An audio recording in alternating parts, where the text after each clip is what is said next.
तो नमस्कार, एक बार फिर से आपका स्वागत है कक्षा 8वीं की विज्ञान की पुस्तक जिसका प्रथम पाठ फसल उत्पादन एवं प्रबंधन,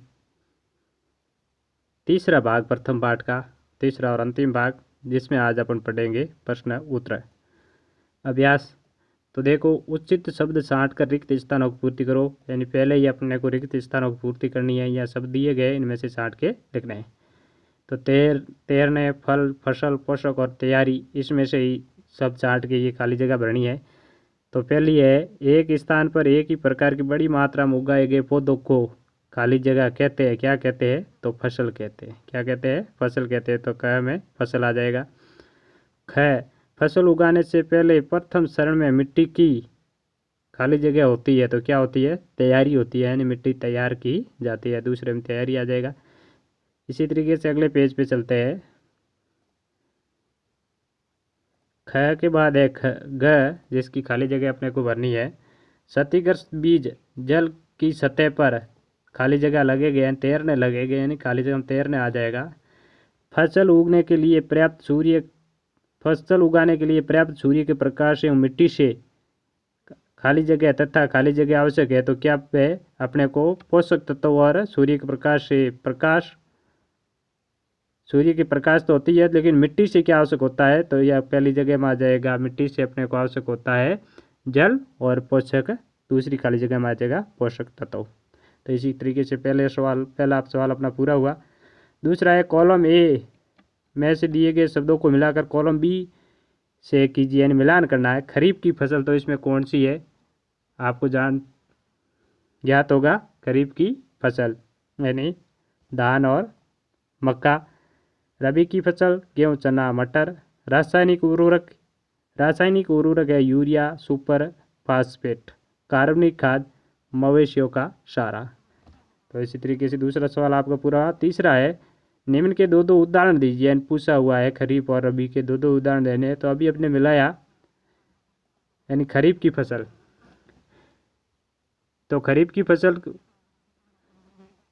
वर्षा ऋतु की फसल होती है, जिसे वर्षा ऋतु में बोया जाता है, जून से सितंबर के मध्य। जैसे धान, मक्का, सोयाबीन, मूंगफली, कपास। तो ये क्या हो गई? खरीफ की।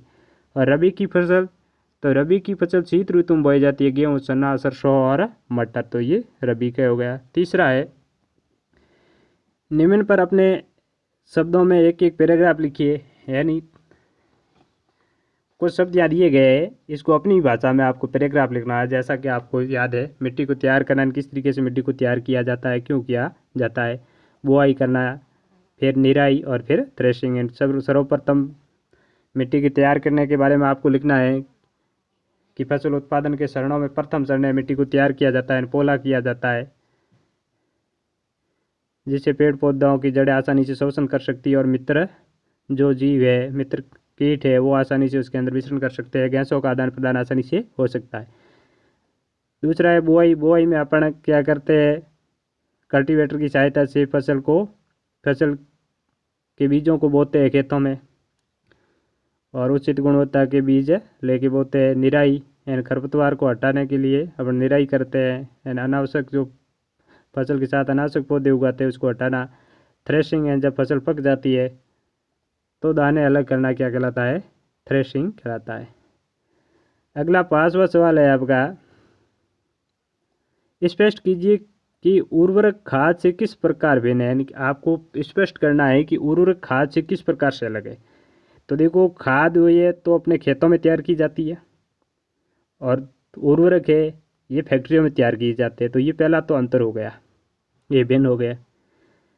दूसरे, उर्वरक रासायनिक होते हैं, जबकि खाद कैसी होती है? कार्बनिक होती है, यानी प्राकृतिक होती है। तो इसी तरीके से आप तीसरा देख सकते हो, उर्वरकों में ह्यूमन्स नहीं पाए जाते, जबकि खाद में ह्यूमन्स पाए जाते हैं। यानी पीछे अपन ने सारणी देखी पाठ के अंदर। तो ये मुख्य अंतर हो गए। सिंचाई किसे कहते हैं? तो सिंचाई यानी जल चक्कर की पूर्ति करना, फसल को समय समय पर पानी देना सिंचाई कहलाता है। जल संरक्षित करने वाली सिंचाई की दो विधियाँ तो अपन ने देखा, छिड़काव तंत्र और ड्रिप तंत्र। बूंद बूंद सिंचाई करते हैं अपन, पानी की बचत होती है। यदि गेहूं को खरीफ ऋतु में उगाया जाए तो क्या होगा? सरसा कीजिए। गेहूँ रबी की फसल है, अगर उसे खरीफ ऋतु में उगा दिया जाए तो क्या होगा। यानी गेहूँ सर्दियों में पैदा होता है, अगर उसे वर्षा ऋतु में पैदा किया जाए तो क्या होगा, तो उसका उत्पादन जितना सर्दियों में होता है उतना नहीं हो पाएगा। खेत में लगातार फसल उगाने से मिट्टी के ऊपर क्या प्रभाव पड़ता है, तो खेत में लगातार फसल उगाने से मिट्टी की उत्पादन क्षमता है वो कमज़ोर होने लगती है। खरपतवार क्या है, तो खरपतवार जो फसल के साथ अनावश्यक पौधे उगाते हैं वो खरपतवार है, जिसका कोई महत्व नहीं होता, वो फसल को हानि पहुंचाते हैं। हम उनका नियंत्रण कैसे कर सकते हैं, तो हम उनका नियंत्रण करने के लिए उसे खेत से हटाएंगे, या खरपतवारनाशी रसायन आते हैं जैसे 2 है, 4D है, इन रसायनों का उपयोग करके भी इनको हटाएंगे। अब एक बॉक्स दे रखा है, निम्न बॉक्स को सही क्रम में इस प्रकार लगाए कि गन्ने की फसल उगाने का रेखा चित्र तैयार हो जाए। यानी गन्ने की फसल उगाने का अपने को क्रम तैयार करना है, तो कैसे करेंगे आइए देखते हैं। एंड फसल को चीनी मिल में भेजना, ये तो एक तरीके से अपना अंतिम कह सकते हैं। 1 नंबर में क्या आएगा, अपना मिट्टी तैयार करना 1 नंबर में आएगा। 2 नंबर में क्या आएगा, खेत की जुताई करना। फिर 3 नंबर में क्या आएगा, जुताई के बाद बुआई करना। फिर 4 नंबर में अपना आएगा खाद देना, बुआई के बाद खाद देंगे, खाद के बाद सिंचाई करेंगे, सिंचाई के बाद कटाई करेंगे, कटाई के बाद फसल को कहाँ भेज देंगे, चीनी मिल में भेज देंगे। तो ये आपका ग्राफ तैयार हो गया। तो आइए 10 सवाल हो गए हैं, अगले सवाल की तरफ अपने पढ़ते हैं अगले पेज में। तो नीचे दिए गए संकेतों से पहेली को पूरा कीजिए, यानी पहेली को पूरा करना है। जो संकेत दिए गए ऊपर से नीचे और ये बाएं से दाएं। तो आइए देखते हैं क्या संकेत है। थोड़ा जूम आउट बड़ा हो रहा है, लेकिन अपन देख लेंगे इतने में ही। आइए ध्यान से देखें। सिंचाई का एक पारंपरिक तरीका ऊपर से नीचे रह से आरंभ होता है। तो अपन ने देखा क्या है, रहट आ जाएगा। क्या आ जाएगा, रहट। रह यहाँ है और हट यहाँ आ जाएगा, यानी ये पहला अपना पूरा हो गया ऊपर से नीचे।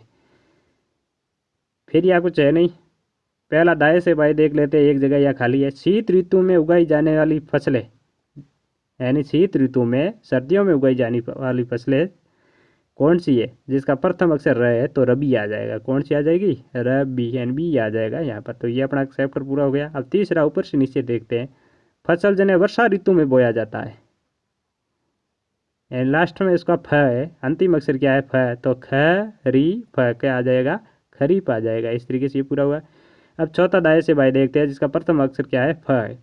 एक ही किस्म के पौधे जो बड़े पैमाने पर उगाए जाते हैं, क्या, फ प्रथम अक्षर है, फ, श और ल आ जाएगा, यानी फसल हो जाएगा। अब इसको देखते हैं दूसरा ऊपर से नीचे। बड़े पैमाने पर पालतू पशुओं को उचित देखभाल करना, यानी बड़े पैमाने पर ज़्यादा पशु रखना क्या कहलाता है, जिसका दूसरा अक्षर सु है और ये अंतिम अक्षर ल है।